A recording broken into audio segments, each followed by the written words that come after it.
आखिर 1 minute 15 second के इस वीडियो में प्रधानमंत्री मोदी के हाथ क्यों कांप रहे हैं? ये हाथ कांप रहे हैं मोदी जी के या फिर इस पूरी की पूरी सरकार की बुनियाद कांप चुकी है? आखिर एनडीए का वो कौन सा नेता था जिसने इस सरकार को मजबूर किया कि वो अपने लाडले मंत्री का इस्तीफा ले ले? तो जीवन में कुछ होना हो, दोस्त होने बहुत जरूरी है, क्योंकि ये जो दोस्त होते हैं ये हमें जज नहीं करते। तो इसीलिए हमें दोस्तों के आगे बात करने में हमारे हाथ नहीं कांपते, हमारे पैर नहीं कांपते, हमारा गला नहीं सूखता, हम हिचकते नहीं, क्योंकि भाई ये तुम्हारे दोस्त है ना। हमको गाली बक लेंगे, हमको प्यार कर लेंगे, हमको क्रिटिसाइज कर लेंगे, लेकिन अल्टीमेटली हमारा साथ देंगे, हमें ये भरोसा होता है। लेकिन प्रधानमंत्री मोदी अपने दोस्तों से बात कर रहे हैं, तो ये क्या मोदी जी के हाथ कांप रहे हैं? तो मोदी जी आजकल इंस्टाग्राम में नए फ्रेंड्स बना रहे हैं और ये उनकी तीसरी वीडियो है। इस श्रृंखला में तीसरी वीडियो जारी करते हुए अपने फ्रेंड्स को मोदी बता रहे थे कि उनकी सरकार ने कितना क्रांतिकारी कदम उठा दिया है। सबसे पहले फास्ट ट्रैक कोर्ट का फैसला लिया, उसके बाद नया बिल लाने का फैसला लिया, और अब इसमें जो पावर टास्क फोर्स है उसकी कमान नंदन नीलकेणी को दी गई है, जो कि देश में आधार और डिजिटल पब्लिक इंफ्रास्ट्रक्चर के मतलब आप उनको प्रमुख वास्तुकार कह सकते हैं। अच्छा, इंपॉर्टेंट ये कि नीलकेणी साहब यूपीए सरकार के दौरान भी बड़े प्रमुख पदों पर रहे हैं और उनको यहाँ पर कार्यभार दे दिया है।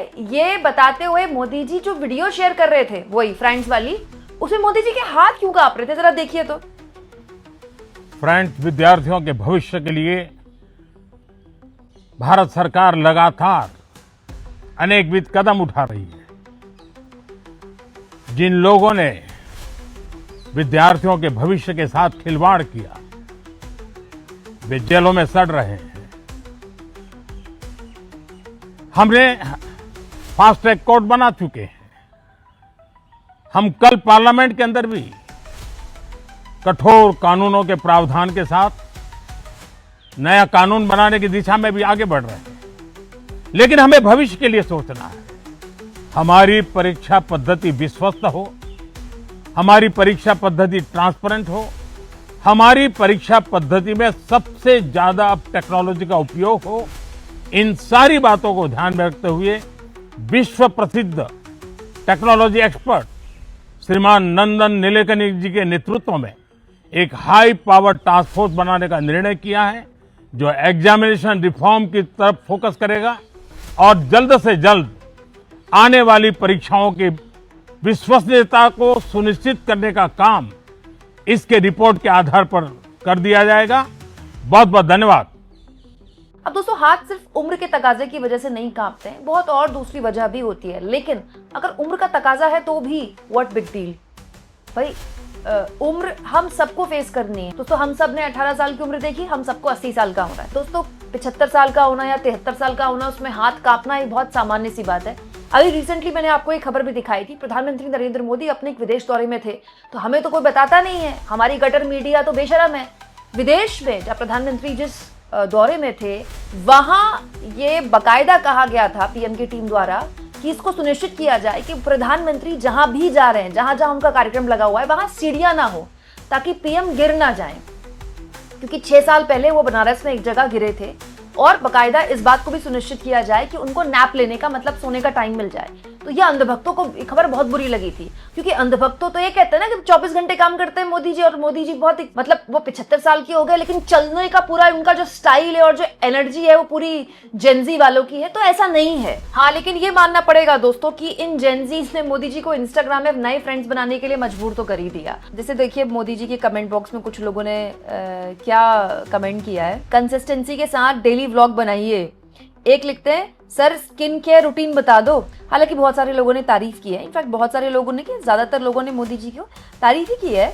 आगे लिखते हैं, झूठ बोल रहे हो इसीलिए हाथ कांप रहे हैं। ठीक है। बी पहाड़ी लिखते हैं, चुनाव का चक्कर है बाबू भैया, चुनाव का चक्कर है। अच्छा, आजकल रिजर्वेशन हटाओ देश बचाओ टाइप का खूब सारे नारे भी चल रहे हैं। नया अकाउंट बन गया कॉकरोच जनता पार्टी के बाद रिजर्वेशन हटाओ का। ठीक है। श्रुति गौर लिखती है, मोदी जी प्लीज स्टॉप मॉगिंग अस। मतलब जो जेनजी हैं वो खुद कह रहे हैं मोदी जी हमको मॉक करना बंद कीजिए, मतलब हमें जो आप कॉपी कर रहे हैं उनको करना बंद कर दीजिए। दोस्तों, पंकज जीना लिखते हैं, आप ना पोएट्री भी रिकॉर्ड करो, अच्छी आवाज है आपकी। बी रैशनल लिखते हैं, पहले के 2600 फास्ट ट्रैक कोर्ट का क्या हुआ? ऑलरेडी भारत में फास्ट ट्रैक कोर्ट है। ये सरकार फास्ट ट्रैक कोर्ट को एक बहुत बड़ी उपलब्धि बता रही है। जैसे एक और यूजर लिखते हैं, sir late night reels had vibes, वो जो रात को 12 बजे वाली रील थी उसका टाइम फिर चेंज कर दिया मोदी ने, कल शाम को भेजी है रील। ठीक है, राजीव शुक्ला कांग्रेस पार्टी के राज्यसभा सांसद, वो तो एक नंबर आगे चले गए। वो क्या कह रहे हैं, अरे नंदन नीलकेणी जी हमारे साथ योजना आयोग में आधार कार्ड के प्रमुख थे जब मैं योजना मंत्री था, बाद में वो बैंगलोर में लोकसभा चुनाव में कांग्रेस के प्रत्याशी थे। मतलब कांग्रेस के टिकट पर जो चुनाव लड़ चुके हैं, कांग्रेस की सरकार में जो योजना आयोग के अंतर्गत बहुत ही मतलब क्रांतिकारी कदम था यूपीए सरकार का, आधार कार्ड, उसका जो आधार कार्ड जब बना था ना शुरुआत, वो मनमोहन सिंह सरकार के दौरान थी, तो उसके प्रमुख रहे, उस पूरी आइडिया के उसकी पूरी जिम्मेदारी नंदन नीलकेणी को सौंपी गई थी। तो वो यही याद दिला रहे थे राजीव शुक्ला। राजीव शुक्ला इस मामले में बहुत तेज हैं, तुरंत जवाब दे देते हैं। अच्छा, मोदी जी इंस्टाग्राम में जहां फ्रेंडशिप बना रहे हैं दोस्तों, एक खबर आई है, खबर ये है कि कोई मोदी का फ्रेंड था, मतलब उनकी सरकार में उनके फ्रेंड, जिन्होंने दरअसल इस सरकार पर दबाव बनाया कि अब नहीं तो कभी नहीं।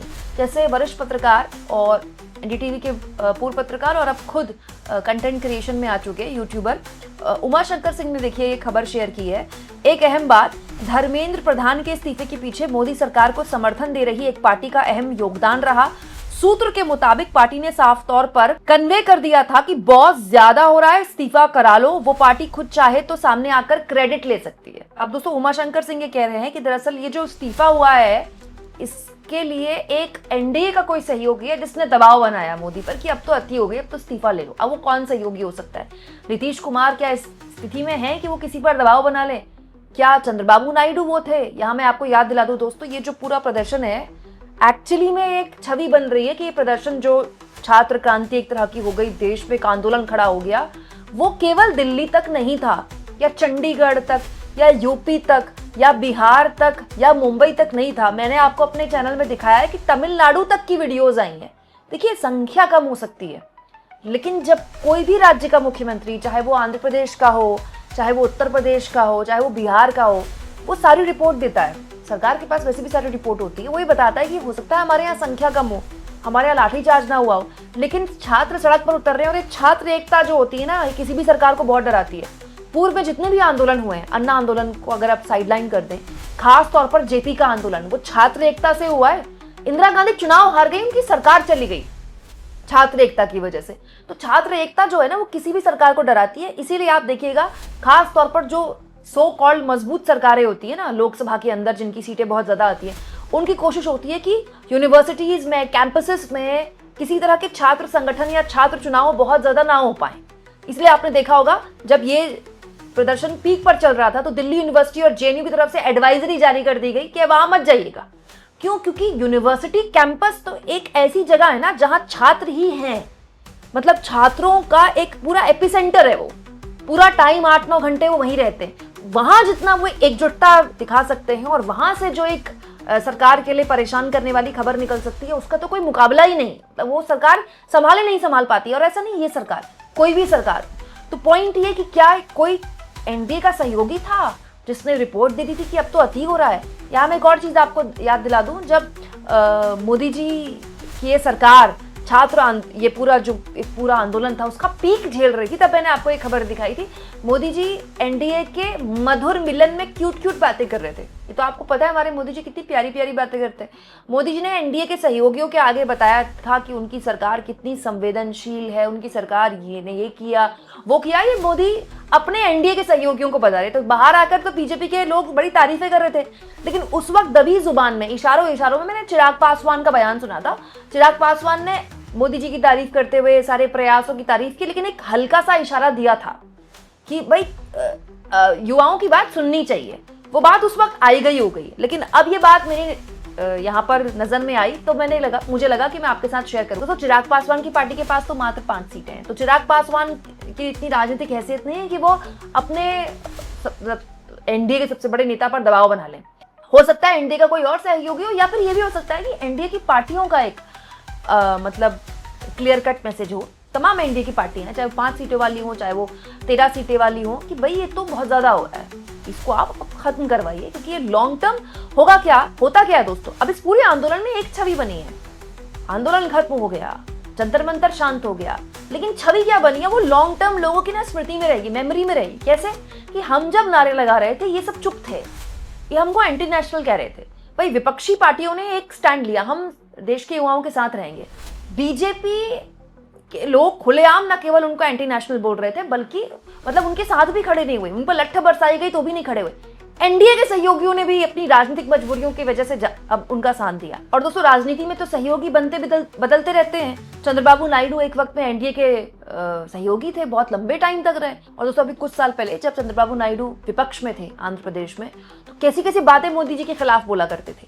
अब मोदी जी के बगल में बैठते हैं। तो ये जो सहयोगी होते हैं ना, ये बदलते रहते हैं, कभी इधर कभी उधर, इनको अपनी पॉलिटिक्स देखनी होती है। खैर, आपको क्या लगता है दोस्तों? आज है संसद का मॉनसून सत्र का दूसरा हफ्ता, सोमवार का दिन।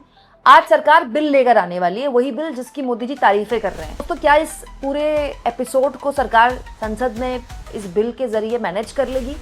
क्योंकि कल मैंने आपको एक खबर दिखा दी थी, राहुल गांधी ने क्लियर कट अमित शाह को 2 टूक चिट्ठी लिखी है। बाकायदा उस चिट्ठी में एलओपी लेटर हेड का जिक्र है कि ये तो बताइए कि ये जो पैलेट गन चलाई गई, ये जो टीयर गैस चलाई गई और ये जो लाठीचार्ज किया गया, इसकी जो इजाजत थी वो आपने दी थी।